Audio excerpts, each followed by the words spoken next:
The idea of transformation is the idea of becoming yourself.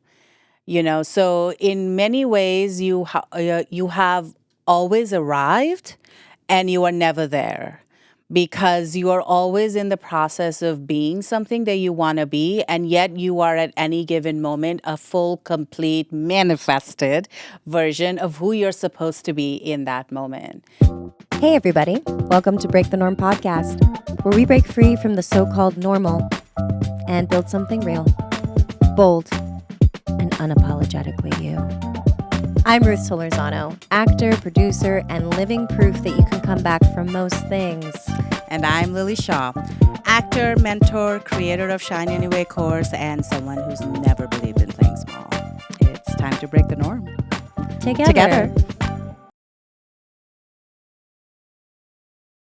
Wow. We're here again. We are here again. How are you doing, Lily? I'm okay. Okay. I've got to change my fasting days from Monday to Tuesdays or something because I can literally hear my stomach growling. I'm like, stop growling. I know, I hate that, right? Did you do anything this weekend? It's July 4th, right? Yeah. Yeah. What did I do? Nothing. I was supposed to go to Palm Springs, but That's right. And I went to Palm Springs. And you went, yeah. And what was weird was we ran into some friends there that were staying in the same resort, and we had no idea. But you know what I will say about that is I have been really focusing on building relationships outside of work. I think that has been such a, I mean, for lack of a better word, I've been manifesting it. I've really been focusing on okay, because a lot of my life is work, and I'm working on not saying my life is work. Work is just a big part of my life.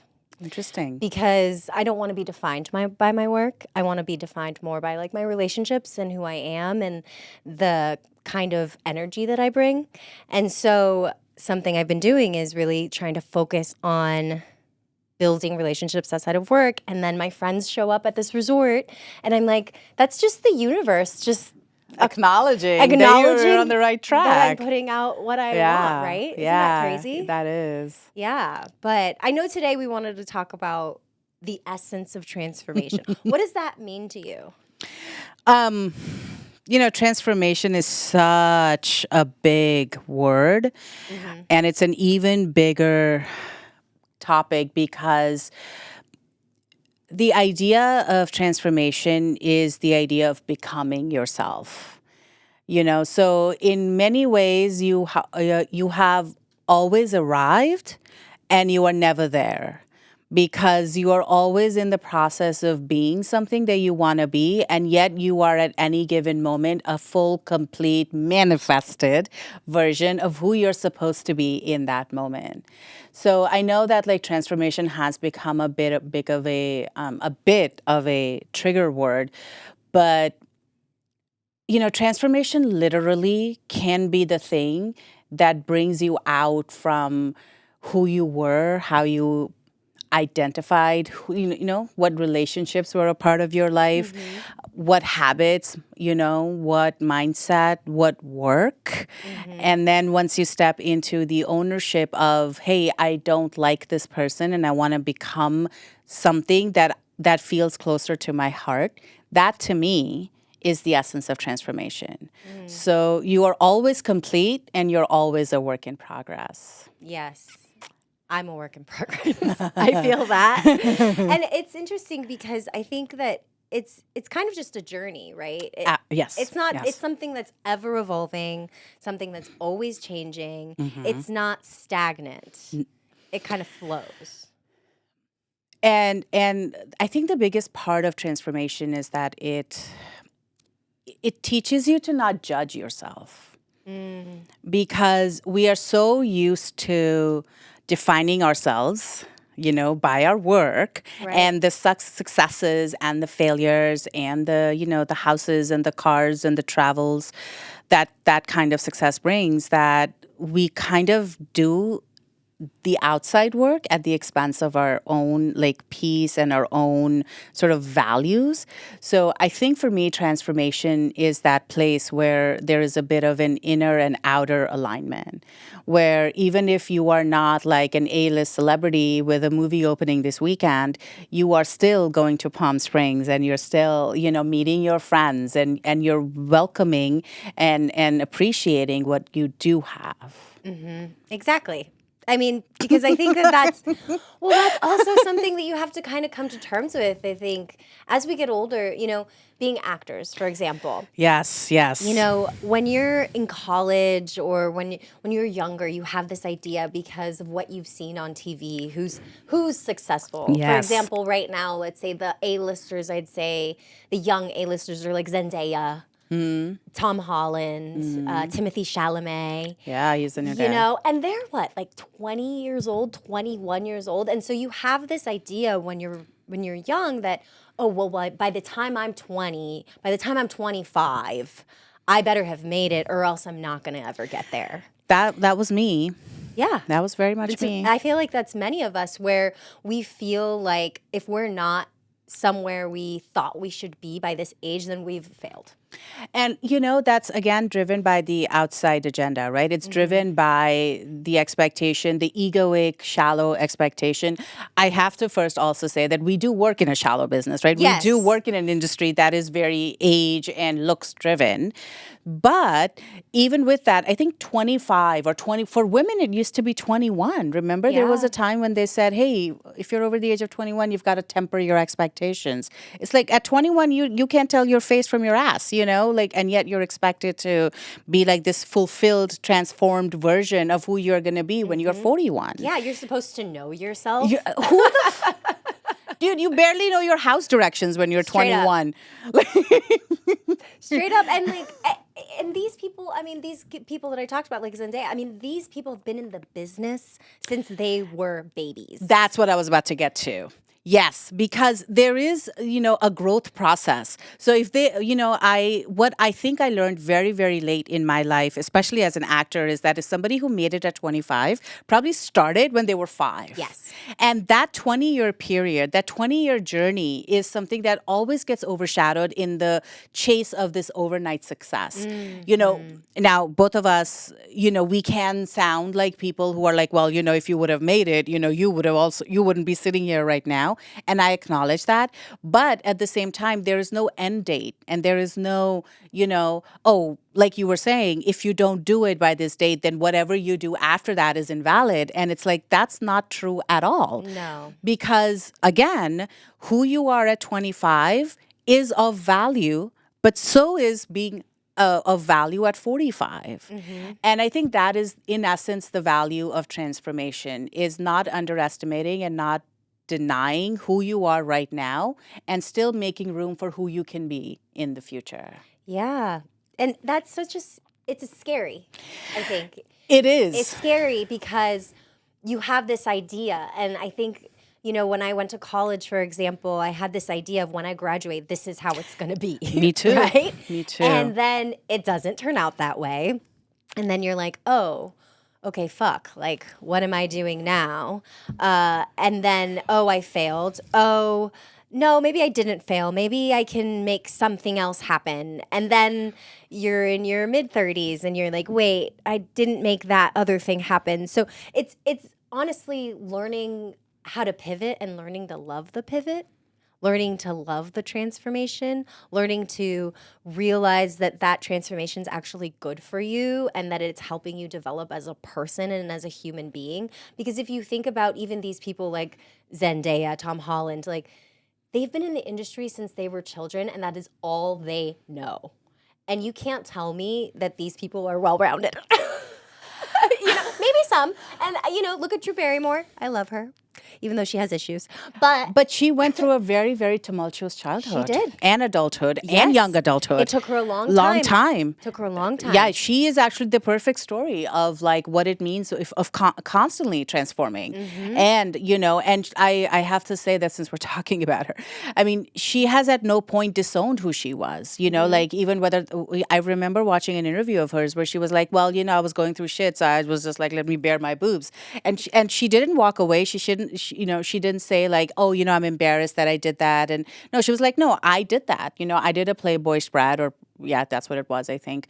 And it wasn't the most positive decision, but I did it. And I thought that kind of awareness is really the essence of transformation. Like, that awareness that you can act out of your shadow self, you can act out of your dark side and make decisions and still not hate yourself when you come out on the other side, and you're walking the light, you're walking the path. And I think the wonderful thing about pivot, and I'm such a fan of people who know how to pivot, because first of all, pivoting involves giving up your idea of what you think life should be in your head. Yes. And head is like really trips us up. But I mean, I love my mind, and poor thing, bless her heart. I mean, I know like I'm a handful and my mind is constantly trying to like keep me on the straight and narrow. But after a while, it's like, dude, I've got shit to do. Can you like go find something to eat? Your mind will really get in the way. And it gets so locked down into what it thinks it needs to be. And it's doing it completely out of the need to protect you and keep you safe, because that's literally what your conscious mind does. But it stops you from being a version of yourself that could perhaps be even more successful than what your mind has set your eyes on. Yeah, and I mean, I have figured this out as of late is, sometimes what your mind is telling you isn't what you're actually thinking. It's other people's thoughts in your brain. Oh my God. Right? Oh my God. I mean, it's other people's stories that they've been projecting on you, and you've been taking them as your own for so long. And then you lose sight of actually, what do I really want? Or it's this idea, this goal that you might have had when you were 21, but then you're 33 and you're just like, wait a minute, do I want that same thing? Does that thing bring me joy anymore? Does that thing valuable to me anymore?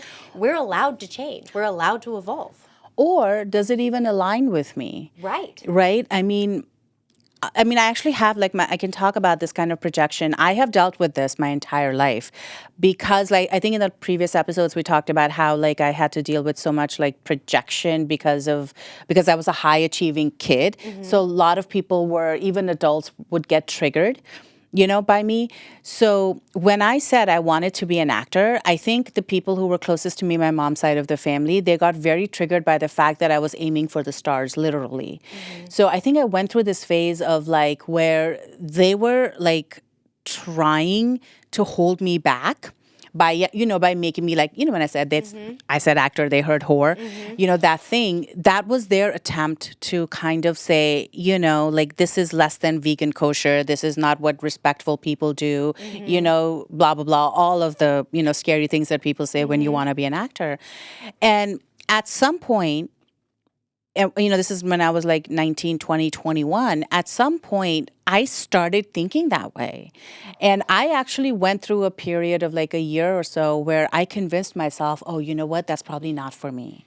And it was not at all. It was not at all my thought. It was coming from external forces. And it was coming from people who didn't want me to succeed. And when you're 20, 21, you don't know that. You don't know that people can give you bad advice because they are triggered by that. That is a learned experience. You only deal with people and then you understand that they may not want what's best for you at any given time. They're only trying to give you advice that works best for them. Yeah, and it's a projection. It is. A lot of the time it's them. They were told that same thing when they were younger, Or, a lot of it can be intergenerational trauma. A lot of it can be just stories that they've heard, and so they've passed it down, and now they have taken it as their own, and so they see you succeeding, and they're like, wait a minute, that's not the way it should be. And so they want to stifle you. And that's, part of it is about breaking the cycle too, right? Is about us taking our power, empowering ourselves to be like, enough. I'm not going to do that to other people. I'm not going to make them feel like they can't attain what they want to attain. Actually, you can attain what you're going to want to attain.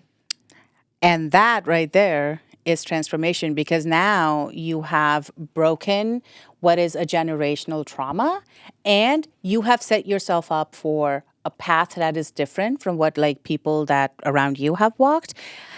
And you're also opening yourself up to a world of possibilities, of unknown something. You know, you open yourself up to the idea of what more is out there, because you are now letting your mind think and act in a way that was perhaps not allowed, either because in school, at home, on the playground, culturally. Name a fucking thing. Every fucking where. You're a woman. Your hair isn't right. Your hair isn't right. You're not, your makeup isn't right. So, you turn down a guy for a date or a gal. Anything, like anything can be a trigger to anything and to anyone, and they feel like that gives them the permission to bring out their worst and allow and make you carry the burden for it. And sometimes I wonder if it's is it kind of like a trauma response on their end too, where they don't know what to do, so they have to shut it down right away, I think, I would imagine, but I think it's more of a fear-based response is what I would say. I think the fear of someone else reaching their potential when you weren't able to is a very real, driven fear. And it's frankly the fear on which patriarchy is based. Thank you. What? This is what we do. Just having a random patriarchal conversation, is what we do. Absolutely. Yes. That's what it is. I mean, keeping people in line, making them manage their expectations is literally how, people are controlled, because they're told that they're not worthy enough, good enough, talented enough, smart enough, beautiful enough to have the dreams that they're literally their higher self, their subconscious mind, or even, sometimes even their generational, information is coming from, like with Drew Barrymore. Like, she comes from a family of actors, and you would think that if there was somebody who would be more compatible to an acting life, it would be her. But we found her struggling and find acceptance and find home for herself in a business that she was born into. For sure. But that, it kind of leads me back to earlier where I was saying I don't want to be defined by my work. Right. Because I think for someone like that, for someone who's been working from such a young age, that is all you know for so long. Yeah. And that's like the path that you think you need to go down. And then everything else falls by the wayside. You're not thinking about your mental health, your physical health, your emotional health, and it just can distract you from what actually matters. That's correct. Yeah. But I would also argue, I don't know. I mean, you tell me, isn't this like, this idea of a balanced work-life thing, isn't that a more of a new agey concept? Isn't that something you and I as millennials have like brought it up, and like as we have grown up, we have said that we don't want our parents' lives, and our parents' lives, my parents' lives was absolutely determined by work. Yes. Right? Maybe, Yeah. I mean. No, you're right. It is a new age concept. I mean, I think, and the funny thing is now I'm not using balance, I'm using finding my flow.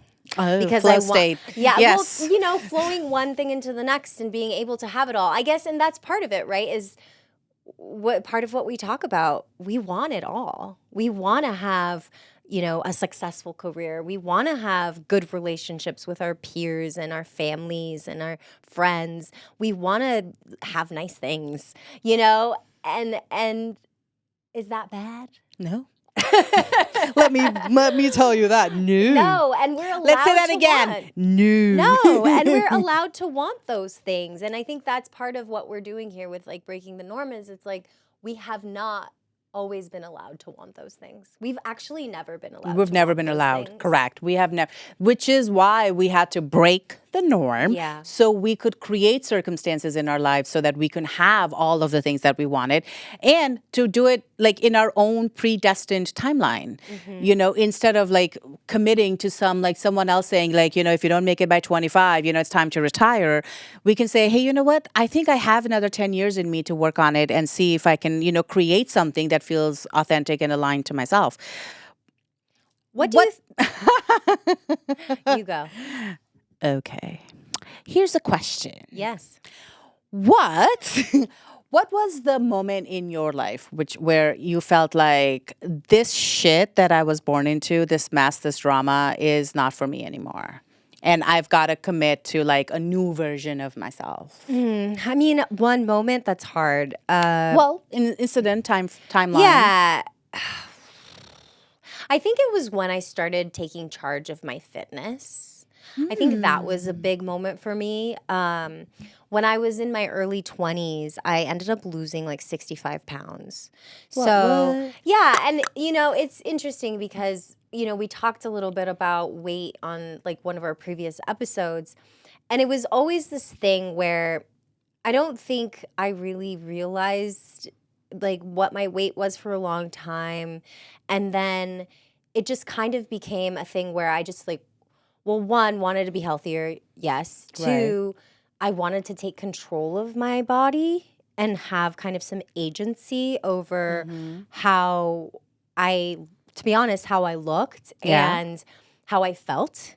And it really took discipline for me to get there, for lack of a better word. I mean, it took commitment and it took money because what I did was I used some of my student loan money and I got a personal trainer for a few months. And I lived really close to the gym. So I was really privileged and lucky in that regard. So I was able to go to the gym. And then I changed my diet. And it was like a lifestyle change. It was gradual. But then after a few months, I started to kind of see results. And that was so empowering because I had never before in my life been able to change anything about myself like that and see such a dramatic difference. And to me, that was a point where I was like, oh, I'm actually in charge of my own destiny and of what I do. Nobody else is in charge of that except for me. And so I think that for me was a big point where I was like, oh, I can do this actually, and it took years. I mean, the first year I remember, I used to be 186. I think it was my heaviest. And then the first year I went down to 150 and that was like a big deal. And then after that, like I'm like 128 around there. I don't really weigh myself anymore, to be honest. And just changing my relationship with food, changing my relationship with fitness, that's all mental too, right? Because it's not just your physical, it's your mental state of like really thinking, okay, I'm going to commit to this thing and I'm going to make it happen, And this was my early 20s. I'm in my mid 30s now. And so it's been something that I've been able to kind of keep throughout my adulthood. So yeah, I think that was like a big time for me. What about you? When do you feel you might have felt like you were in charge of like your transformation journey? I honestly, I feel like I'm in the middle of a second one. Yeah, the first one was spiritual. That happened around the age of 22-ish. That started right around the time that I wanted to be an actor and I was being discouraged by people on my mom's side of the family.